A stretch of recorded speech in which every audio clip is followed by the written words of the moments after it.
All right, he's gonna tell us how to say it the right way because I don't even know if I can say it the right way, but no, of course you can. Hi, Rudy. How are hey, you? I'm good. How you doing, Eve? I am good too. I am doing well. So can you please, because some people kind of screamed at me, like, how do you say it? So we say it right. So, I mean, I've asked my dad the same question. How do we say it right? And he was like, I've heard Pankow from my mom and Pankow from his dad's side, and it was just like that was the difference. And Yeah. I think it's a constant debate. And I just say Pankow. It feels easier to Panko. say. I like Pankow. that. It Panko. reminds me Yeah, of the it's easy. breadcrumbs. You know. Well, welcome and thank you for being here. I'm very excited to talk to you. Thank you for having me. Yeah, I'm gonna get right into it because I actually am a huge fan of Outerbanks. So, and it's a huge hit, and it got released in quarantine. So I'm sure, obviously, at that moment you didn't know how big it was gonna be. But Oh hell no! Yeah. when did you find out? When was that moment? I had that moment. I think it was around with Chase and Klein when we were all quarantined together. When we just kind of had this moment of like, dude, we're in the top 10, and then we're like, we're in the top 10. We're like, wait, what? And then all of a sudden, like we were there for I think it was like a couple of weeks in the top 10, and yeah, we kept getting higher and higher and higher on U.S. Today on Netflix and like Most Popular and stuff like that. And yeah, I think it was the moment when Chase walked in and was like, guys, and when after it was like a couple of weeks into it. Well, rightly so. It's such a great show. You guys are amazing together. Now, you have now been labeled as a heartthrob. Sweet. How do you feel about this? Yes. How do I feel about heartthrob? Well, I mean, appreciate it, guys. I mean, I think everybody would like to be a heartthrob at some point in their life, and I'm happy right now I am. But like, I don't know, like down the line when I don't know, I feel honored that we have such great fan base. You know, I'm really that's an awesome thing. Yeah. For sure. Now, JJ is I would say troubled character to play. Troubled is a big word for it, or the right word for it. What is it like to play someone who is kind of erratic? He's very erratic. Yeah, no, freeing. You know, like you just get to like do like the first thing usually that pops into your head and then roll with it. It's really fun to play a character that, you know, he has a certain spontaneity to him, and I love, tapping into that. Yeah, I was going to ask, is that something you feel familiar with that character? Is that part of you? I'd say, yeah, it's definitely a part of me and part of JJ. And then we kind of work together to be like, is this the right thing to do in this scene? And then if it feels right, we just do it. And actually, Jonas, the director, shout out to him, because he would usually just be like, Rudy, try things, do it. And I was like, okay, I'll do it. Yeah. Now, you actually auditioned for another character for Outerbanks, right? You auditioned, but you auditioned for John B. I'm looking at my notes. I just want to get it right. You actually auditioned for John B. and you got JJ. How did that happen? How did you feel about that? Yeah. No, I it started off actually, I think as Rafe. Oh wait, no. My first audition was actually JJ, so that's kind of cute. Okay. And then they brought me in as Rafe, and then they brought me in as John B. And then we were kind of conflicted on the whole entire, like, is Rudy John B? And then Jonas asked me, hey, like, who do you want to be? And I was just like, you're asking me? And I was really confused, and it took me a long time. And then I actually came to him and said, I would love to play JJ. So I chose JJ. Perfect. You do, it's amazing. You do such a great job. Now the show is shot on location in South Carolina, and it looks beautiful. The shots always look so cool. But you are originally from Alaska. Was it ever a culture shock for you at all? So South Carolina wasn't too much of a culture shock. It was more of LA. You know, moving to LA was like, definitely. You know, we're not in Kansas anymore. No, South Carolina, actually, believe it or not, besides the temperature difference, Charleston and my hometown are both fishing towns, tourism towns. You know, like they're kind of similar, and so I kind of felt closer to home when I was in Charleston. Oh, that's cool. That's cool. Yeah. Well, I want to ask you about the cast because you guys seem like pretty close knit. You guys seem like you honestly actually get along all in on set. And it's the Pogues. You guys are the Pogues. What is that like when you're on set together all the time? It's like you take, you know, your favorite dodgeball team, or you take your favorite class, you know, when you mix and match all your favorite friends, and like, you know, back in those times when I haven't been in high school for a while, but like still, like you have this tight knit friends that you just met, and it's almost as if it's like, wow, we're gonna be friends for life. And it really was a feeling of like, wow, this was definitely meant to happen, you know, like it was this squad. I love that. Now, I'm gonna ask you about your wardrobe malfunctions. I heard you ripped a few pair of shorts. How did this happen? Yeah, some call it a skill. Oh yes. Yeah. Lynn, good old Lynn. She kept giving me these shorts, and I sat down on, you know, the Pogue boat on this like one like little like loose screw constantly, and I never felt it. I really never felt it. And then whenever I would stand up really fast, it would just rip the swim trunks. I wish I had a funnier story, but it really was just me like sitting down on this screw and ripping my shorts, and like I probably didn't notice for about 3 hours. So I don't know if it's in the show or not, but that's pretty funny. Actually, I think it was the scene when Topper and Sarah Cameron are on their nice Malibu 2020. And I'm like sitting on the bow of the boat. I think that's when it was happening. Probably had to tear my shorts. So do you guys ever improvise any of the scenes ever? And if so, what are those favorite? Do you have a favorite moment or a favorite scene? Yeah, I think my favorite improvised, and yes, the answer is yes, we do have some improvised stuff in there. I think my favorite one is when JD and I, the guy that plays Pope, when JD and I both were like, he's just like, oh, be safe, be so safe. And then JD goes, but how would that keep us safe? When John B says, I'm going to kill you. It was hilarious. And I'm just so thankful that Bo Webb and the camera operators got that. Now, I want to ask you about the season finale. Now, JJ thinks John B and Sarah have died. We were talking about this earlier. I'm going to introduce you to some people. We were talking about this scene earlier. What do you hope happens in season 2? What do I think? What do I hope happens? Well, I hope that the Pogues get reunited. That's something I do hope for. I hope for a complicated feeling about whether or not the Pogues should continue. You know, like we all have had this crazy arc, all of us, and in the story, and kind of now conflicted of like, dude, this is getting too far. And now if John B, you know, is still on the G game, the gold game, do we still want it to the certain amount that risks, you know, our friends' lives? So that, you know, that kind of complicated dynamic. I'm gonna switch gears just a bit here and just let's switch gears. I want to talk about the coronavirus. Let's do it. Quarantine, and how are you handling all that's going on right now? It's obviously such a crazy time for everyone. How are you feeling about the numbers that are going up in the United States right now? Absolutely. Well, obviously not good. This is a time right now that is pivotal because this is just as bad as when it first came out, and then we couldn't, you know, lower the curve at all. Now it's got like.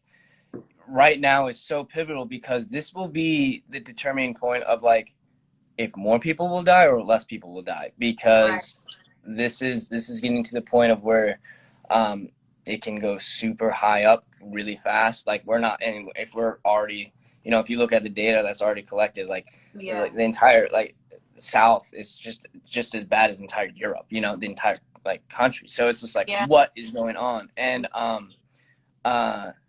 like, I mean, I still wear my mask here when I'm up in Alaska. And like it's not even that bad here. And when I hopefully if season 2, like guys, if we want season 2, maybe this is the way to do it, but if you want season 2, we got to lower this curve because it shoots in the South. We shoot in the South. So that's that's the question right now. So everybody that's watching, please enforce wearing masks and understand that if you want season 2, we gotta lower that curve.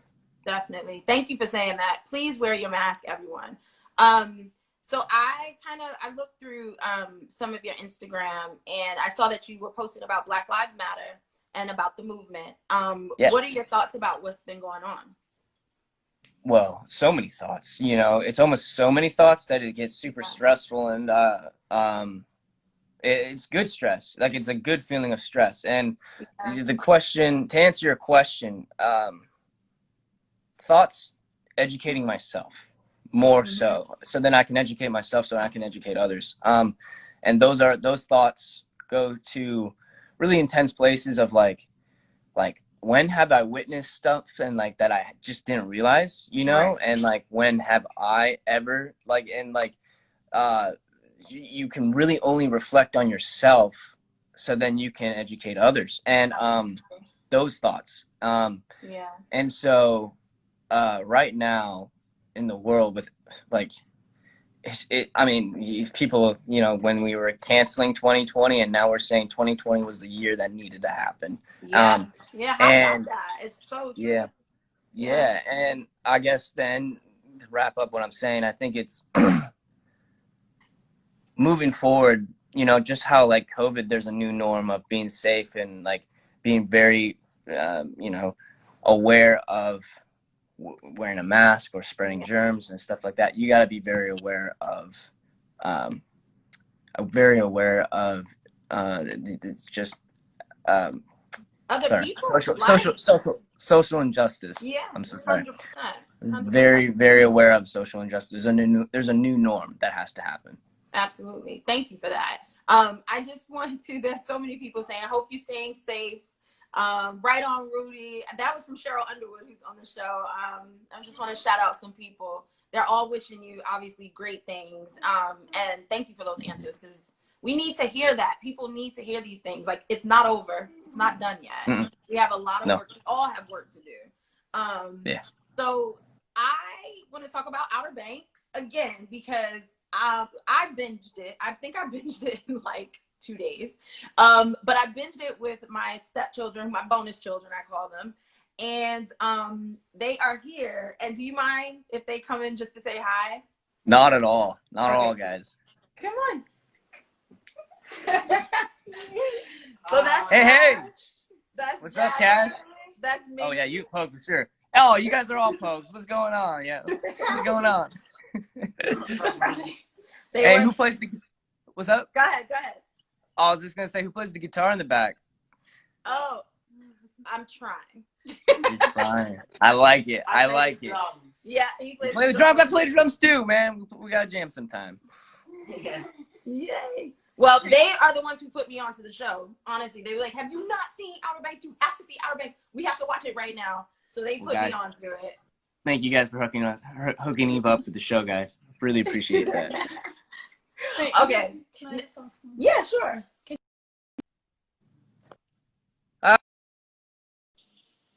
I'm so sorry. Wait, did you hear it? Can you ask the question again? It came out.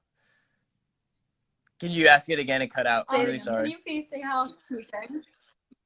Oh man, she's one of those. Yes, absolutely. Housekeeping. There we go. We gotta get it out there.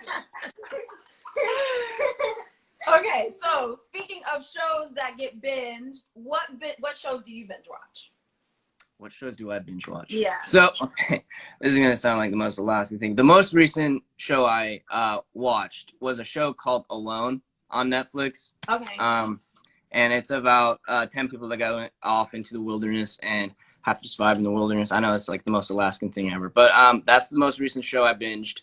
I mean, Avatar. Oh my gosh, Avatar: The Last Airbender. We gotta praise that one. And there's a bunch of other shows that are just, you know, I skip through. But especially during these times, I've been really trying to focus on, you know, mentally like exercising my brain. So a lot of reading and, you know, listening to music and playing music. Yeah, and that's what I've been up to more than watching TV shows. Definitely. Now I want to ask you, because I heard that you had some odd jobs. before you landed the role of JJ in LA. And actually, before you ask that, because these two things are very interesting to me. So you moved from California to Alaska. Alaska did you to California. move for acting? Did you get that? Was it like, how did you get into acting? So I got into acting when I basically moved to California. I was a part of a theater group here in Ketchikan, but I wasn't like really big into it. Like I love theater, by the way, but I wasn't like the known for the theater group here at all. Yeah. But I made the decision pretty much because I was like, Rudy, what do you love doing? And I love to entertain. I love to like find ways to entertain people, and acting I always had been fascinated with. And I had an opportunity, literally on a silver platter, to move to Los Angeles, and I was like, you know, Rudy, this ain't gonna come again. You know, this isn't gonna happen twice. So I decided to take the opportunity I had, which was really hard for my parents to come to terms with. But they were amazing, supportive parents, and they were like, you know what?